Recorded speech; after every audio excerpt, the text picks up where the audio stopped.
Assalamualaikum warahmatullahi wabarakatuh. Apa kabarnya nih Bunda? Semoga sehat selalu ya. Di video kali ini aku akan berbagi tips tentang kunci sukses pengajaran Iqra kepada anak-anak. Nah, semoga bermanfaat untuk kalian semua ya Bun. Yuk kita simak sama. Yang pertama itu adalah kita ketika mengajari anak belajar Iqra, usahakan kita hanya memberikan contoh saja tapi tidak menuntun. Contohnya di halaman pertama ini ya.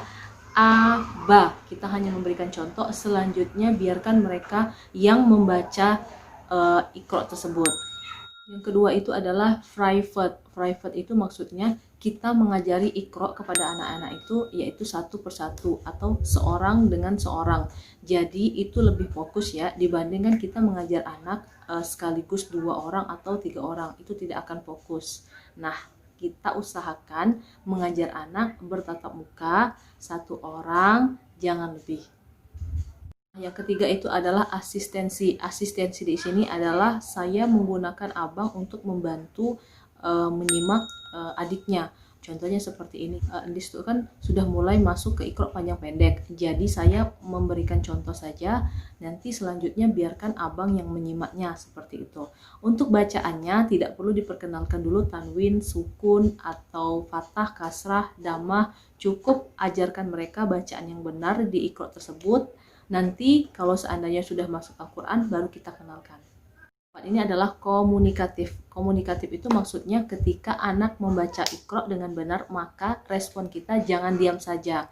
Ketika anak membaca Iqra dengan benar, respon kita harus ya, betul, pinter, ya, benar, seperti itu. Nah, untuk Endis kan sudah masuk panjang pendek nih belajar Iqra-nya. Nah, umpama seperti ini, di halaman seperti ini ya. Wama ya. Nah, seharusnya ya itu kan tidak panjang, tapi karena dia berpikir wama ya, karena dia berpikir untuk melanjutkan ke huruf selanjutnya, maka lebih baik disuruh stop dulu. Jadi wama ya, seperti itu. Jadi lanjutkan ke huruf selanjutnya. Jadi wama ya. Nah, seperti itu. Jadi yang huruf pendek tidak dipanjangkan akibat dari dia berpikir. Dan anak yang levelnya sama, misalnya Iqra 6 dan Iqra 6 halamannya juga sama. Nah, kita bisa tadarus atau bisa juga sambung ayat. Nah, kan kalau seandainya sudah masuk panjang pendek, biasanya itu ada irama atau lagunya. Nah, biasanya jangan dipaksakan untuk memakai lagu atau irama karena itu akan membuat beban bagi si anak. Tapi jika si anak mampu untuk memakai irama, ya silahkan saja, boleh-boleh saja. Cuman jangan dipaksakan kepada anak karena itu akan menjadi beban buat mereka. Nah, untuk anak yang sudah masuk Iqra 6, biasanya dia sudah benar cara membacanya, tanwin, terus juga panjang pendeknya, terus juga fathah kasrohnya. Nah, itu boleh dikenalkan dengan tajwid seperti itu, tanwin, fathah, kasrah, hukum cara baca seperti itu. Terus bisa juga dikenalkan dengan izhar, ifa, terus juga izhar, ifa, iqlab seperti itu. Asal ketika dia membaca Al-Qur'annya itu sudah lancar ya, Bun.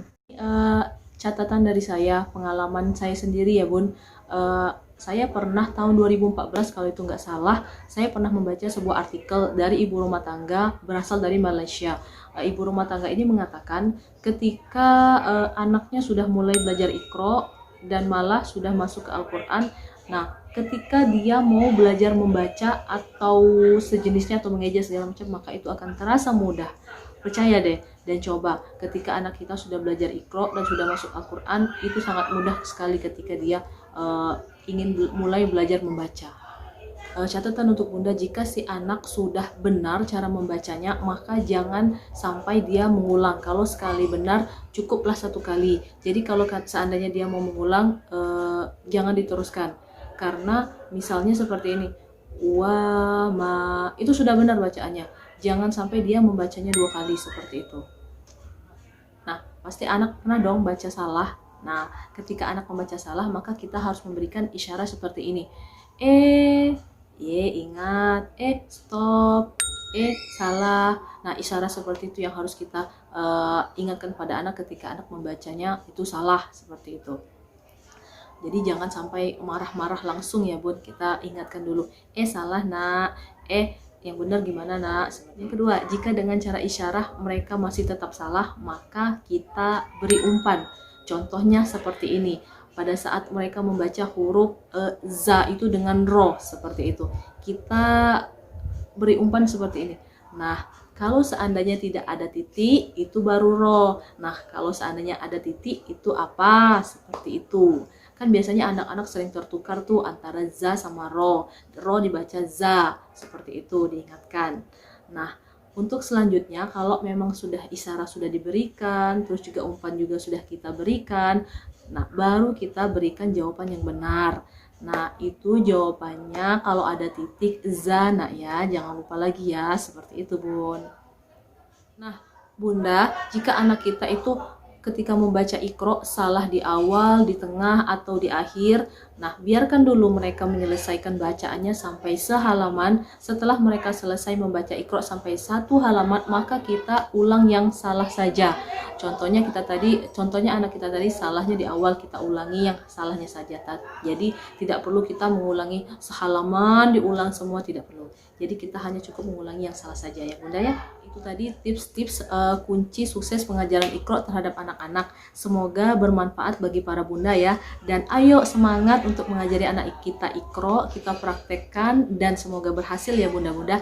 Dan satu lagi kuncinya yaitu sabar dan banyak-banyak istighfar ketika kita mengajari anak kita. Apalagi ketika anak kita di bawah umur 4 tahun, mereka akan belajar Iqra itu sambil bermain. Dan itulah kunci dari kesabaran, itu pasti akan berhasil bunda. Jangan lupa istiqomah bunda. Assalamualaikum warahmatullahi wabarakatuh. Terima kasih sudah menyaksikan video ini ya. Dadah.